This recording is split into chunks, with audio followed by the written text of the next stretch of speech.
What's up, guys, and welcome to the Here to Evolve podcast. I'm Josh. And I'm Alessandra. And we are going to dive in today on a nutrition concept. But first, if you've been following along, you're enjoying what we're doing, just leave us a review if you can. Share it with your friends. Helps us out a lot and allows us to spread the word. And we're going to do a lot of cool things on here like we were talking about. We're going to do some nutrition stuff, health stuff, overall, business, some family. But basically kind of giving a more ground level view of how to take whatever you're trying to focus on and bring that to the next level. So we're not, $1 billion corporation. We haven't hit it big yet. We're doing very well. Obviously, we've been doing this for a while. We've grown every year, and we're making good money doing this. And obviously, on the health side of things, we've been doing this for a long time as well. So it's a different perspective. I feel like a lot of the content that's out there is guys who've already made it, and then they're trying to scale things back down to walk you through that journey. But our perspective is one that we're taking you with us along the way. And if there's some cool things you can apply to whatever it is that you're doing, that's kind of what this is all about. And that's including the health and fitness and training side too. We've gone through a lot of it, and we're still sort of working out what fits in our life right now. And as you know, this is a kind of interesting season for us if you've listened to the last episode or the last two. So we really just want this to be something where you can have little nuggets and take away wisdom and pieces that really impact your life. So a few different places you can catch all this content. So we actually shifted one of the YouTube channels that we weren't using. So that's now Here to Evolve. We just named it after the podcast. That's going to be, similar content that we talked about here. Lifestyle stuff, health stuff, business stuff.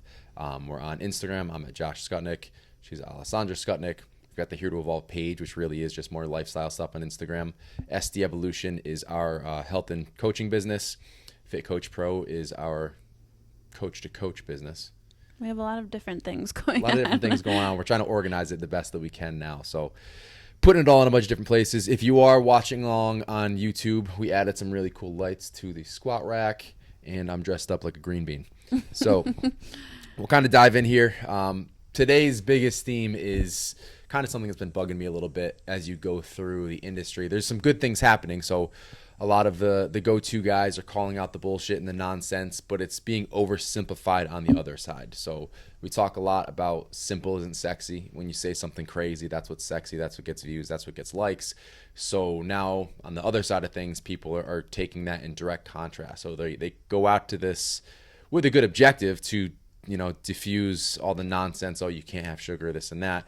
But at the same time, they almost oversimplify it like, hey, you can lose weight and do all this stuff eating nothing but sugar, which in itself is true, but you're going to be feeling like shit. And some people who are following along with that are taking these things literally. So nutrition is not as simple as calories in versus calories out. Obviously, that's how weight gain and weight loss occur, but there's so much more that goes into that. So again, it loses that edge when we're trying to de-simplify it. But to me, when they make those statements, they're living off those statements, and they're actually irrelevant when they're trying to apply these that we're talking about. I think this also ties into humans just in general having that all or nothing mindset. Like it's very polarized. Your thinking is very polarized, and that is a big thing we see obviously in the health and wellness space is you either are on one side of the spectrum or you're on the complete opposite side, and very few people are sort of in that middle ground. But that's really where all the magic happens, because that's where you figure out what can I take from this side to fit my life, but also what can I learn from the other side? And I guess that really relates to the entire world right now. I wish more people would be like that, but specifically fitness. Yeah, I mean, we've literally said this, I think on one of my rants, it was, we're all living on one side or the other. So we do need to live in the middle because that's where reality is. So kind of getting back to it, the basics of altering body weight are in fact built on calories in versus calories out. If you're consuming more calories than you're burning, you're going to gain weight. If you're burning more calories than you're consuming, you're going to lose weight. But health goes so much deeper than that. Food quality is really going to make or break your health. And people aren't talking about those things. So, oh, you know what? I'm going to cut out sugar entirely. I'm not going to touch it for 30 days. When you come off of that, you're going to be craving sugar 99% of the time. And you're going to go back to your old habits, revert, and go back to where you just started from.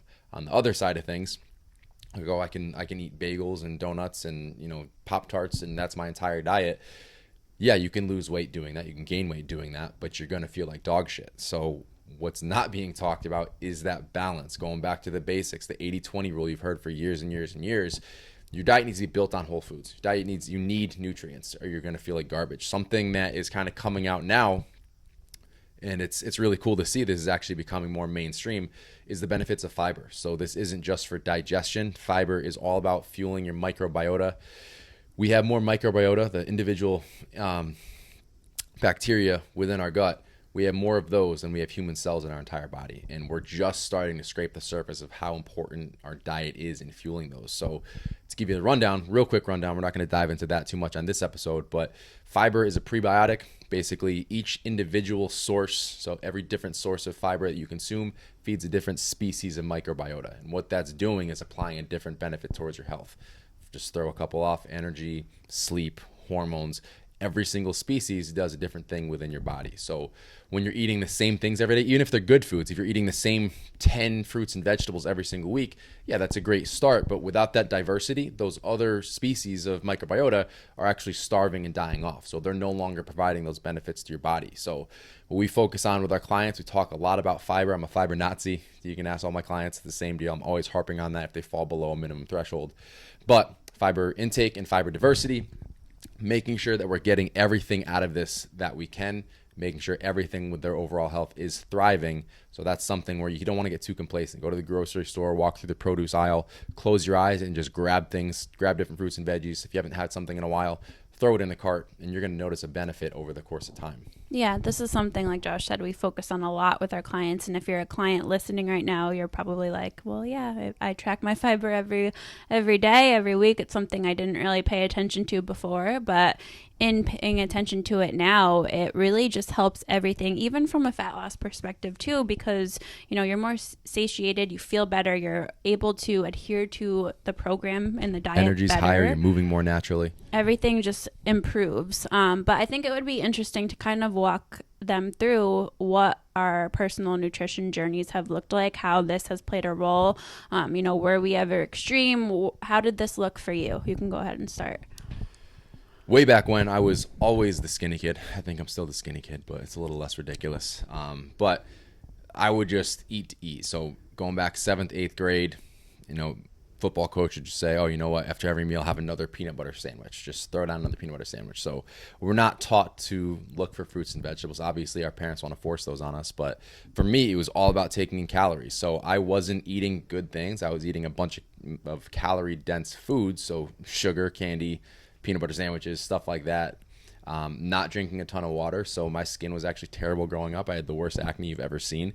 And that was entirely related to my health. And that never shifted until I naturally got more into the health and fitness field and was doing other things to make myself feel better and stuff like that. My skin improved, you know, just from eating healthy foods and drinking more water. So way back when, it was just eating to eat and get as much food in as I possibly could. As I started shifting, I guess essentially into the bro splits, the bro bodybuilder lifestyle, it became very basic. So it was chicken and rice, occasionally some broccoli if I felt like eating some raw broccoli that day. But I think honestly 50-60% of my meals was chicken and broccoli all day from the time I hit 10th grade until I was 21, till I met you. Yeah, pretty close, yeah.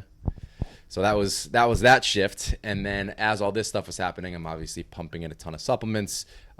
In the middle of that time period I just gave, I was drinking a ton. So that's a whole other podcast we've already talked about. So when you're eating chicken, rice, broccoli for what, 3 meals a day? 3 or 4, yeah. 3 or 4 meals a day. I was eating 6 to 8 times a day, so it was at least 3 to 4. You know, what would you say to someone who asked, was that boring to you? What was your thought process and where was your mindset at that phase? Yeah, it wasn't like it was boring, but it wasn't because I was just eating to eat. That was my You didn't quote. enjoy your food. No, I didn't enjoy food. It was eat to live, don't live to eat. That was my motto. I would drink egg whites. I would eat plain chicken breast, plain rice. I felt like crap. I was just bloated after every meal. I didn't look forward to it. It was a chore, and it was so much food. Like I was consuming at my peak like 5,000 calories a day.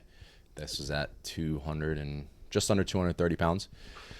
So no, that was the mindset is you're doing this to gain weight. You're not doing this to enjoy it. You're just, that's food what it is fuel. It's a fuel. It's fuel to grow. And it really was ass backwards because I wasn't fueling myself the right way. I was just consuming calories, empty calories, feeling like I say empty. They're clean, but they're still empty. There's no nutrients in that. Very minimal nutrients, I'll say. And I was doing that day after day. So it wasn't until that all kind of hit the fan with my health. And again, this is another thing we were talking about before is Barrett's esophagus, my whole journey with that. We can kind of dive back in on a different episode, but long story short, my health was not great. I was on the couch every single day, feeling like I was having a heart attack for about 2 years. So just not fun. And that all started with my diet, with drinking. I had to stop drinking. So that was a big part of it. The, non-regulated supplements, just pure filler bullshit, just destroying my insides, and then consuming no nutrients along with that. So felt like crap. My body was deteriorating. I was literally killing myself. Barrett's esophagus essentially turns into esophageal cancer over time, which is very high mortality rate. So as I'm going through all this, asking the doctors, okay, now what can I do to get better? They're telling me, well, you can't get better. All we have to do is hope that you don't get worse. We'll put you on medication. It is what it is. And this is where I went from the aesthetic side of health and fitness into the complete opposite, not opposite, but much more well-rounded approach where I'm like, how do I feel better? How do I heal myself? How do I let my body do the things it's supposed to do on its own? So I started learning all about fiber. I started learning about nutrient diversity and, shifting my focus. I was still taking supplements, but there are different types of supplements. It was more overall health, vitamins coming from more natural resources, working with a naturopath, trying to get my body back to where it should have been naturally. So then I got really interested in that stuff. So it was a lot about healing my esophagus essentially, but I learned so much about overall health, and that's where I've kind of taken this into the coaching aspect. Is like, listen, I've done all this stuff. I've gained all the weight. I've lost all the weight. I was never fat. I was super fluffy at 230, but I actually went through a 50-pound weight loss, and I had no intention of losing 50 pounds. I planned on losing 15, 20 pounds. I caught all the way down to 177. So I've gone up, I've gone down, and I've learned how to reprogram my body and reprogram my nutrition, reprogram my mindset to do things the right way. And now at 30 years old, raising a kid and 2 fur babies and all the other craziness we have going on in our lives, I feel great. I'm not perfect yet, but this is the best I've felt in 10 years probably. And we're the busiest, and no doubt. I mean, if you were still eating the way that you were eating before and we were in this phase of life, I have no doubt I wouldn't still be here.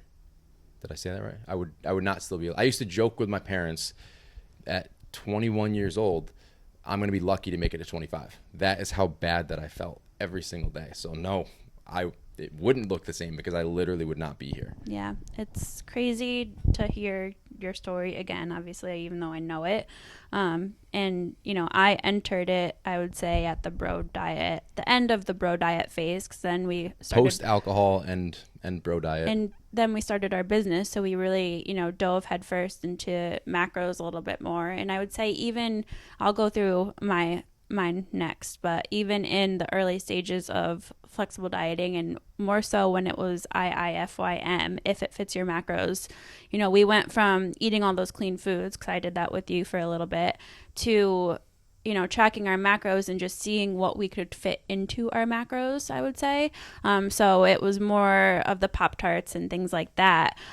Still not focusing on nutrients, hitting our macros. We looked really great, but we still didn't feel our best. So this goes right back to what we were just talking about. It's one end of the spectrum or the other, and we were on both of those spectrums, and now we've settled in the middle where we want to guide all of our clients to. Yeah, and I went through a very similar outline there. I would say I had 5 different stages of dieting myself. So, as a kid growing up, I didn't really pay attention much to nutrition. We were taught the basics. My mom is into health and wellness, but we still ate McDonald's. I was mostly a carb person. I ate carbs all the time through high school. I would have bagels, pasta. I would live off of just white carbs. And then I got to college and the drinking started, and, I started to pay a little bit more attention to nutrition, but in the wrong ways. So I was trying to do the clean eating thing during the week, running 60 miles a week. I was in the marathon running stage, and teaching fitness classes on top of that. And then on the weekends, I would binge drink and just eat whatever because I was deprived of everything else during the week that I was restricting. So that did not last long. And I would say, then I went into the whole bodybuilding phase, which it continued with the clean eating. I just sustained it much better because I had the goal of doing a fitness competition. So there wasn't really the binging on the weekends. I would have cheat days once in a while, but it was mostly clean eating. Like I remember I went out in a snowstorm. I was living here. My dad was like, "You're nuts. It's a blizzard." And I went out to get potatoes because they were on my meal plan and we were out of potatoes. So, when you live in such a restricted mindset like that, you feel like you're stuck and you feel like you have no other options, and it doesn't feel good. Even though you think you're doing the right thing and you're eating clean, you're still stuck. So when I moved out to San Diego, I met you. We continued the clean eating and the epic cheat meals on weekends for a little bit.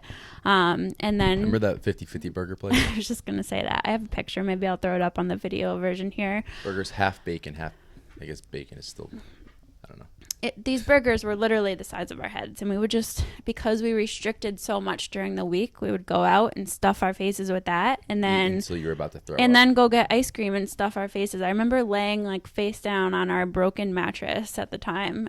My stomach hurt so bad because it was just like, what are you doing to your body?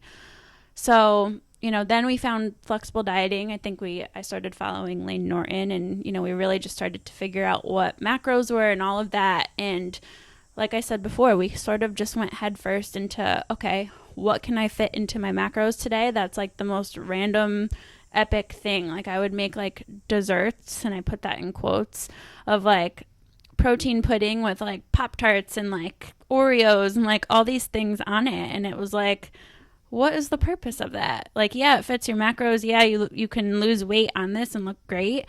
But like Josh said before, I still did not feel my best. Energy was fluctuating a lot. I think that looking back, I likely would have been a lot stronger in powerlifting if I went into it in a place that I'm in now. And eventually we figured out nutrients make a big difference in how you feel. And then it kind of shifted to where I am today. And that's, way more balanced on both sides. Sometimes I am in phases where I track macros more diligently, but even then I'm looking at each meal and I'm thinking to myself, what can I eat in this meal that is going to make me feel my best, that helps me reach the goals that I have right now, and that is appetizing. And those are the three things that I kind of focus on. So usually that means it has balance, right? It has protein, a carb source, fat, and fiber. Those are the four main things I'm looking for. And then I try to figure out different ways to add in, different fruits and vegetables, or to switch it up a little bit. But that's sort of my process. Yeah, it goes back to this whole thing. It's like if you aren't prioritizing whole foods at most, if not every meal,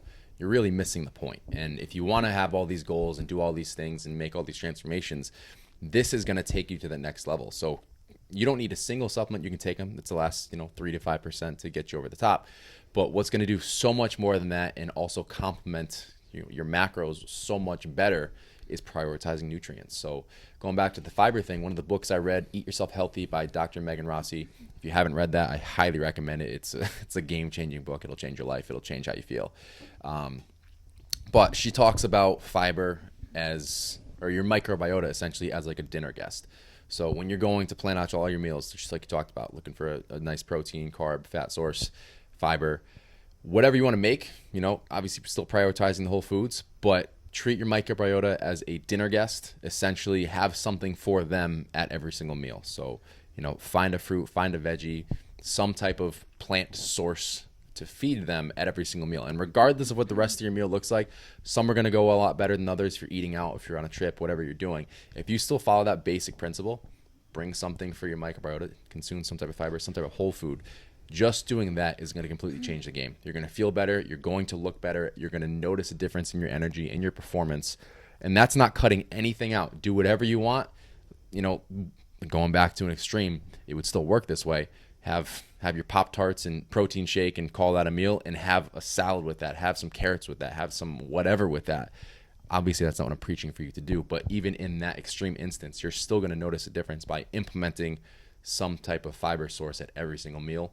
Game changing. Yeah, and a lot of people are listening to this right now. I'm sure you're like, well, I'm a little bit overwhelmed. I don't even know where to start with that. So this is one of the reasons why we find teaching our clients how to track macros is really valuable because it educates you on proper nutrition. So if you're someone out there listening and you're like, well, I don't even know what to implement for fiber, or I don't even know different protein sources, or I'm just super overwhelmed and I need a meal plan, this is why we track macros, and this is why we have our clients do it, because it's a learning experience and it really just shows you what your body needs, but it also can guide you in the scenario like this where, you know, if you're planning a meal and if you want to come up with something, you have that inner knowledge and that wisdom to come up with it. It's not something that you're just going to like know automatically. It's an experience and it's a learned process. But a lot of people tend to be against macros, and this is one of the reasons why we're not. We're for them because we use them as a tool to educate, period. It's one piece that we measure. So we'll kind of dive into what our check-in actually looks like and all the things we are measuring. But that's a huge, huge concept, is just being familiar with what you're consuming. So in general, most of the population consumes less than 20 grams of fiber per day, which is disgustingly low. Like that's almost zero whole foods. Like it's almost entirely processed garbage. So that's actually our minimum. So most of the country isn't even meeting 20 grams. We set that as our minimum daily intake with our clients, and I harp on them. If they're missing that for one day, I'm on top of them, because even 20 grams is too low. 25 grams is okay. But really, I mean, there are countries in the world that are consuming over 100 grams of fiber a day. When I'm at my best, I'm 50 to 70 grams of fiber every single day. But honestly, anything north of 25, especially if you measure it now and you're under 20, you're going to notice a difference. Big thing with that, if you are following along and you are going to start implementing this stuff right away, low and slow. You want to increase this low and slow. So if you go from 15 grams of fiber to 40 in a day, you're going to feel terrible. Yes. As you consume extra fiber, until your microbiota get used to that, they actually produce a ton of gas as you're consuming that excess fiber. So figure out where you're at right now. Plan to average, I'm going to say this in a more clear way, increase your daily average each week by 5 grams of fiber. Mm-hmm. So if on average right now you're consuming 15 grams of fiber each day, aim for 20. So average 20 grams of fiber per day for the week, then get to 25 and slowly climb that ladder like that. You don't want to go from 0 to 100 in this. You're going to feel like garbage and then you're not going to do it. So just kind of plan your day out, aim for that extra 5 grams per day on that average. So that's what you want to look for in that regard. We want to tackle what our check-ins look like. Yeah. So with our clients, our one-on-one clients for nutrition, like I said, we have them track macros, most of them, at least to start. You know, it's not something that we want them to do forever, but it's something that, again, we use as a tool to educate them. And most of our clients have specific goals of fat loss or muscle gain. So tracking your macros is the most efficient route in getting to those goals. And once you reach your goal, or once you get to a place where you're happy, we help you transition to what we call a more mindful approach to eating. And, you know, as a little side note there, I think that having a coach to get to your main goal is really valuable, but a lot of people, once they reach their goal, or once they, you know, lose the fat or gain the muscle, or they feel like they're in a good place, they stop working with their coach, and then it's like they don't know what to do, and then they sort of go back into old habits, or, you know, they just start to eat more, they don't have a plan, and that's where you kind of experience that yo-yo. So I want to jump in, we are very strategic in how we do our coaching. So it's not just, you know, I say this right on our call, we don't just dish numbers out and say, good luck, talk to you next week. Everything we do is an explanation. So even if we're not changing anything, hey, here's what I saw. This is the reason we're keeping your numbers the same. Mm-hmm. Here's what I saw. We're increasing numbers, decreasing numbers. You're struggling in this area. So everything we do is a teaching process throughout the actual process. So in each individual, whether you have questions or not, we're explaining that. Our coaches are explaining that. That's what we pride ourselves on. But if we know the bigger picture, and we always tell you, hey, if it's going to be X amount of time, let us know so we can make sure you're off-boarded properly. We're talking about off-boarding. We're making sure you understand what that long-term plan looks like. So you go through a weight loss, you go fat loss goal, you go through a lean bulk, whatever it is. We want to make sure you understand how to get back to maintenance. And then if you are coming off a cut, how to do a reverse diet if you're not staying with us. Typically, they'll rotate through a bunch of different phases with us, whether it's a cut, reverse diet, bulk, going through a bunch. We have clients we've had for years. So most of them stay with us long term. If they aren't with us long term, we want to make sure they understand what that bigger picture looks like. So again, we're not going back to that yo-yo.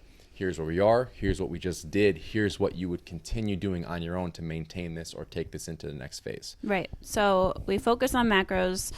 We also have them track things like water, obviously fiber, how much cardio they're doing every week, how many steps they hit per day. Let's not glance, let's dive into this. So let's go through the whole daily check-in process, what we're looking for. So I'm going to try to remember the entire chart in my head. So we track weight every single day. If they're comfortable, if they're not obsessing over that. The point of that isn't so we can see, oh, you gained 0.2 pounds, you lost 0.4 pounds. It's for the weekly average. I don't give a shit what your numbers did on a day-to-day type of deal. I don't care if you gained 2 pounds after the weekend. What I want to see is that weekly average. We're looking at longer term trends. Right off the bat, we're evaluating the previous 3 weeks, but we also have an export to view the longer term data. So what have you been doing over the last 12 weeks, the past year? What does that cycle look like for you? And with weight, if it is somebody who's struggling with seeing that number or doesn't really know how to assess that number, we also refer to biofeedback in your weight, and we kind of show you why it's trending up or down, and we sort of figure out the cause of if it is fluctuating a lot. So that in itself is a learning process with us. Let's jump through and come back to that. So going across the line, you're tracking calories, protein, carbs, fat. Again, we want to see what you're doing on a daily basis there. We want you within the ballpark, but again, it kind of goes back to that weekly average. So we'll start there. Weekly average is close. Things went well. If we see some crazy extremes, we're going to make sure we talk about consistency and planning ahead, and if you have events coming up, what to do for that. So that's going to show us what's going on there. And we've got fiber. Again, we just hit on why that's so important and why we're tracking that. Next over, we have sodium levels. So biggest thing here, there's some more wiggle room. I try to keep them around 2,300 or less per day, milligrams. But if they're healthy, if things aren't, if they're not concerned about certain things, we don't get crazy if they're up to 25 or anything like that. If they get too high, obviously we need to monitor that, make sure heart health is in a good place. So we're watching things to make sure they're staying in the right area. But again, this goes back to tracking daily weight. We can see direct correlations between sleep, stress, soreness, hunger levels, sodium levels. If there's a random fluctuation that is not explained by successive days in calories and macros and carbs, we can see, okay, well, stress was up, sleep was off, sodium spiked that day. Did you eat out? Did you have a new meal? Whatever the deal is. So there's always an explanation, and it creates a better mindset towards your weight. So it's not, oh my God, I gained 3 pounds, I gained 4 pounds, whatever. You can see I didn't actually gain 4 pounds. This is water weight. Something else happened. My calories are in line. This is going to settle back in, and boom, like clockwork, at the next check-in, I can see all those days consecutively. This is exactly what we said was going to happen. That's what we thought. This is why we keep a level head and continue to stay on plan. We don't freak out and drop calories because of something silly. Right. Biofeedback really is valuable in so many ways for us as coaches, but also for you to really just understand your body better and understand your fluctuations. It's going to be a little bit different for every single person. So this is why we have our clients track all of these things, which can sound like a lot initially. The way we have our check-in process set up makes it a little bit easier for them to sort of rate these things and reflect on them at the end of each day. But continuing to go down the columns after sodium, we have them track water, which also makes a big impact. Alcohol is a new thing we added this year, just to kind of keep tabs on how much our clients are drinking. And it's not that, just because we don't alcohol shame. It's just something else we need to take into account. Right. And a lot of people think, oh, well, they don't drink, so they probably don't want their clients to drink. But it's not something that we're going to tell you to do or not to do. If it becomes something that's holding you back from your goals, we're going to have a conversation about it and maybe sort of help you, just manage that a little bit better. And there's a couple different ways. One might just be managing realistic expectations. So if you feel good and things are fine, but you're upset you're not losing weight, well, you're drinking too much. That's on you, and that's fine. If you're not upset about it, you're going to go through this phase. We'll get back on track, and all is well. If this becomes an issue, or if you're using this to cope, or if you don't really want to drink, we get this a lot. I don't want to drink, but everyone else is drinking. We go out. That's what we're doing. We talk about focusing on who you're with, what you're doing, where you are, that setting, rather than using alcohol and food as the main source of your entertainment. So a lot of different things that we're taking into account. It's not you can't drink.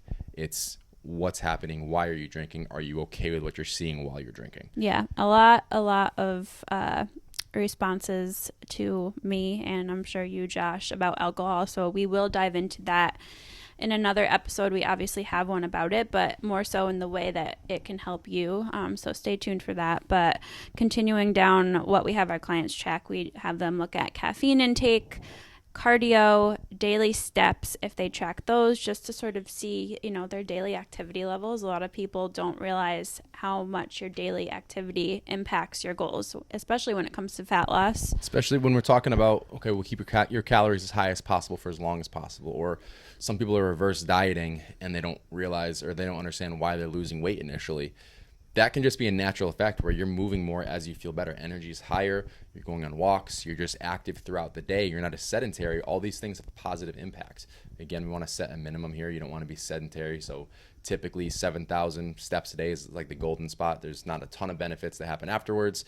And it kind of declines significantly below 7,000 steps per day as far as cognitive function, overall health, and just, continuing to thrive. Again, not going to dive too deep into that stuff, but that's why we measure these things. Caffeine is grossly overconsumed. So this is something where if you're having a pre-workout, there's probably at least 300, I won't say at least, but most are around 350 if you're milligrams. Taking a full scoop. And then if you're having coffee throughout the day and X, Y, and Z, 400 milligrams per day is a generally recommended threshold as safe for adults. That doesn't take into account your actual size. It's typically much lower for most people. And when you say maximum daily safe intake, that's still not a number you want to consume every single day. So I had them scale that way back. Typically 2 cups of coffee is where I want my clients capped, because once you go above that threshold, you're kind of, it's a double negative where the tolerance is built up on caffeine and you're also burning out your adrenals. So energy is just naturally lower all day. And you need it just to get back to normal. Like just to reach slightly below normal energy levels, you need to overconsume caffeine at that point. So by scaling that back, you're letting your body go back to doing its thing. The next thing we're looking at here is sleep too. And obviously caffeine impacts your sleep. So, in clients who are over consuming caffeine, we find that their sleep quality is either really poor. Yes, we track quantity and quality. Or they're just not getting enough sleep. And then we go down the line to things like soreness, energy levels like Josh mentioned, hunger levels, stress levels, mindful minutes. Why don't we talk about mindful minutes a little bit? We're all about mindset, and that's something we have a meeting in 35 minutes with our coaches. We want to build in something in the mindset department. So this is something we do naturally throughout each check-in anyway. It's more indirect work, but I want to set some specific work up. So we're going to brainstorm a way to do that with our clients. So mindset / life coaching, basically that's where you're making or breaking your entire process. If your mindset's in the wrong place, you're not going to enjoy it or you're not going to be successful. There's a lot of different variables that come into play after mindset. So this is something that I have taken and run because it's changed my life as far as meditation, being more active or mindful within each moment, mindful minutes, just being able to enjoy time with my son without, looking at my phone. Even if I'm not on my phone, just looking at my phone, it changes the game. So when you can slow your thoughts down, we can be present in each moment. It really helps highlight all the good things and identify areas of opportunity to remove negative things. So it's a game changer as far as managing stress and keeping your mindset to where it needs to be. So those two go hand in hand. And then, we have things like we have them check their bowel movements. We have them track their training days. Is this a training day? Is it a rest day? We'll find that oftentimes a lot of people don't even take a rest day. So then we have to have that conversation. Obviously, things like your menstrual cycle. So these are all things we go back to managing those fluctuations, but there are so many of these that are correlated together. So we talk about stress and bowel movement, sleep and stress. One affects the other or multiple within each of these. So we can typically identify a trigger, a red flag by tracking all these things and being able to fix a broad spectrum, get weight moving in the right direction, get biofeedback to be thriving across the board just by identifying, okay, sleep's been down all week or it's been down consistently for the past month. We still need to work on this. Focus on sleep hygiene, stress management. That's a huge one, obviously, with most of us right now. But it's just something where we can go down the line. We can see what is causing these things to kind of flare up, identify those 1 or 2 red flags, address those directly So again, going back to the title of this, nutrition is not as simple as calories in versus calories out. Your health is not as simple as calories in versus calories out. These are all the things that we're taking into account to get an idea on the bigger picture. And it sounds overwhelming. We organize it very well within our check-in, so it's a lot easier for us to kind of run through. But as you're kind of jotting this stuff down, just listening to this podcast, it's like, holy crap, well, how do I focus on all these things at the same time? Start by just tracking it. Write this stuff down. You can go back in the podcast and just go through all the check-in topics we just talked about measuring, and just keep a little notepad or a little Excel sheet. Jump on with SD Evolution. You get to see those numbers as well, and you can just see what is affecting you regularly. Address those things, highlight them as areas of opportunity to improve. And take it one at a time. One at a time. So don't think you have to do everything this week and fix it all and become a new person by next week, because that's not going to work either. So start with one thing. Just choose one thing that you know is lacking and then work on improving that. And once that becomes consistent, move down the line. Focus on the next thing. A lot of people tend to make nutrition and health very complicated and overwhelming, which it can be if you let it. Oversimplified. So back to, again, the title of this podcast and what we're talking about here. You can't look at the extremes as far as where your mindset is either. You have to approach it in a way that's sustainable for you. Hire a professional to get help with that if you feel like you don't have enough education or confidence in yourself to lead yourself down that path, and just really make it a very one at a time thing. Let me throw this at you, and I think I've talked about this in another podcast, but regardless, health, business, lifestyle, there are 1,000 different ways to get to the same end result. So if you find someone online and you're like, oh, that seems extreme, let me try that. That's not the approach you want to take. It's, hey, that seems sustainable. That applies to me directly. I can see myself in that situation. There are 1,000 different ways to get to the same end result. Pick the one that you can manage, that you can maintain the best for the longer term. Don't look at this as I can do this for 90 days. I can do this for 30 days. Can I do this for the rest of my life? If the answer is yes, that's your approach. If it's not, pick another one. If you say it is and you find that it isn't, you're not stuck with that.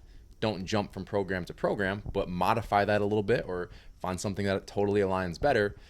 But just don't jump for the fancy stuff. Look for what fits best into what you're working with directly right now. And you can have role models and you can have people you look up to and respect what they do and how they do it. But remember that if they're showing this kind of crazy, unrealistic thing for you, that's okay. That might work for them. This might be their full-time job. Oftentimes it is their full-time job if they're posting about it, and this is what they do all day long.